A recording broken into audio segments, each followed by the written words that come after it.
የመድረክ አካፋሪ ነው። ዛሬ እኔ እውነት እድለኛ ነኝ እሱን እዚህ መድረክ ላይ በመጥራቴ ማለት ነው። እጅግ አንጋፋ የዋሻው እንዴ ፈርጥ ጥላሁንን አንድ የተወሰነ መልእክት እንዲያስተላልፍ ልጋብዘው። እስቲ ጥልሽ እንዴት ነው የምትቀበሉት? ጥላሁን ዋሻው እንዴ እንዴት ናችሁ? እንደሚመስለኝ አብዛኛዎቻችሁ ከዋሻው እንዴ ጋር በቅርበት ያላችሁ ይመስለኛል። አብረን ብዙ ፕሮግራሞች አዘጋጅተናል። ምናልባት ይህንን ዶክሜንት የምታዩ ሰዎች ካላችሁ የቢኒያም የወንዶችና የፀጉር ውበትና ማሰልጠኛ ትምህርት ቤት ከኛ ከዋሻው እንዴ ጋራ ክሩ ነው። አብሮን ብዙ ፕሮግራሞች ስለሰራ ለራሳችሁ አንድ ጊዜ ሞቅ ያለ ታደርጉ። ዋሻው እንዴ ፕሮግራምን ወክዬ ነው ጓደኞቼን የመጣሁት፣ እናንተንም ማመስገን ስላለብን ነው።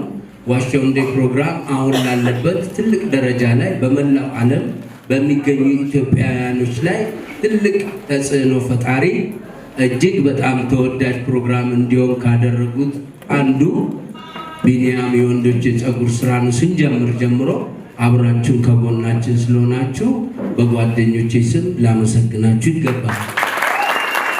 ከዛ በተረፈ ግን ቢኒያም የወንዶችና የሴቶች ፀጉርና የውበት ማሰልጠኛ ትልቁ ነገሩ ማህበረሰቡን ወደ ስራ ማምጣት ነው። በተለይ ሴቶች እህቶቻችን እዚህ በመካከላችን በብዛት የምትታዩት እናንተ ናችሁ።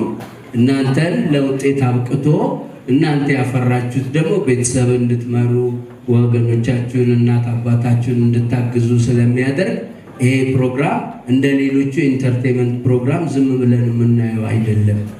ለማህበረሰብ አገልግሎት የሚሰጡትን እናበረታታለን፣ እናከብራለን። እባካችሁ ለቢኒያም አንድ ጊዜ ሞቅ ያለ ጭብጨባ ታደርጉልን በማክበር እንጠይቃለን። ያው እኔ እንግዲህ እናንተን አክብሬ እዚህ ዋሻው እንዴ ፕሮግራምን ወክዬ እዚህ ስገኝ ከፍተኛ ደስታ የተሰማኝ ቢኒያምን በጠየቀን ጊዜ እሺ ብዬው ነው የመጣሁት።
ተፈነከቱና አንግዲ ተገብቼ የታላችሁ ነው አይኔ ዳሌ ላይ ነው መታገቤት ልጅ